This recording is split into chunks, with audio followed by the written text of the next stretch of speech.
Praise the Lord. ఈరోజు December 1వ తారీఖు 2024 సంవత్సరం సండే. అయితే లోకస్తుల లెక్క ప్రకారం ఈరోజు ఆదివారం అమావాస్య. ఈరోజు వాళ్ళకి ఏదైనా సమస్యలు ఉంటే వెళ్ళి సాహిత్యాలు కట్టించుకుంటారు, సిద్ధాంతి దగ్గర పూజలు చేయించుకుంటారు. అది వాళ్ళ sir. I'm Christian, man of God. ఒరే రాధా మనోహర్ దాస్, ఎంతసేపు జీసస్ని తిట్టడం, బైబిల్ని విమర్శించడం, ఇదే నీ బతుక ఏంటి? శవాన్ని పెట్టుకొని మేము పూజ చేస్తాము. జీససే డైడా? అరే నువ్వు పెద్ద సైతానివి. మీ కృష్ణుడే డెడ్ బాడీ. ఎందుకంటే అతను పడుకుని ఉన్నప్పుడు ఒక బోయవాడు పోయిన జన్మలో వాలి, ఆ వాలి ఏమో ఈ జన్మలో బాణం పెట్టి కొడితే కృష్ణుడు బొట్టన వేలికి తగిలి చచ్చి ఊరుకుంటాడు. అది శవం ఎవరు? మీ కృష్ణుడు. అలాగే వాడెవడు శవశక్తి దుర్గుణ. వాడంటాడు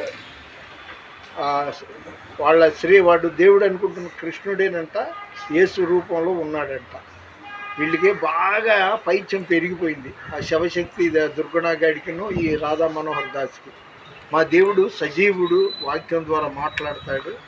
ఆయన నిన్న నేడు ఏకరీతిగా ఒకే రీతిగా ఉన్నాడు.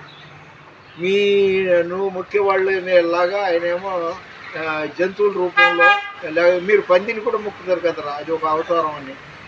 యేసు ప్రభుని విమర్శించమాకండి, శాపగ్రస్తులు అవుతారు. క్రైస్తవులు ఆయన వరల్డ్ వైడ్ దేవుడు. అలాంటి దేవుడిని మీరు బతికెంత ఆఫ్టర్ ఆల్. నేను రామాయణం, భారతం, భాగవతం, ఋగ్వేదం, యజుర్వేదం అన్నీ చదివి ఉన్నాను. అయితే మీరు బైబిల్ అంతంత మాత్రంగా చదివి హాఫ్ నాలెడ్జ్తో మీ ఇష్టం వచ్చినట్టు జీసస్ క్రైస్ట్ని, తర్వాత బైబిల్ని, క్రైస్తవుల్ని విమర్శిస్తున్నారు. ఖబర్దార్, మీకు పొంగే పాలంట పొయ్యి పాలంటే మీరు చాలా జాగ్రత్తగా ఉండండి. మరొకసారి చెప్తున్నా, ఈరోజు ఆదివారం అమావాస్య 2024 సంవత్సరం డిసెంబర్ 1వ తారీఖు. ఈరోజు నేను బెత్లెహేమ్ నగర్లో క్రీస్తు కృపా నిలయంకి వచ్చి కాసేపు ప్రార్థన చేసుకుని వెళ్తామని వచ్చాను. అంటే సెయింట్ పీటర్స్ కో-కెథడ్రల్లో ప్రేయర్కి వెళ్ళాను. అది ముగిసిన తర్వాత తిన్నగా 10:30కి బెత్లెహేమ్ నగర్లో యేసు కృపా నిలయానికి వచ్చాను. ఇక్కడ తీయడం ఒక కాలేజ్ గైడ్ తీసిందనమాట. చాలా సంతోషం. ఎందుకంటే వాళ్ళ పేర్లు అవన్నీ చెప్పకూడదు. నా మటుకు నా పర్సనల్ కాబట్టి చెప్తున్నా. I'm man of God. నాకు రామాయణం, భారతం, భాగవతం అన్నీ తెలుసు, చదివాను. మా డెడ్ బాడీ కాదు, అంటే చనిపోయిన దేవుడిని మేము మొక్కట్లేదు, మీరే మొక్కుతున్నారు. కృష్ణుడు చచ్చిపోయాడు ఎప్పుడో. యేసుక్రీస్తు నిన్న నేడు ఒకటే రీతిగా ఉన్నాడు. ఆయన జీవం గల దేవుడు.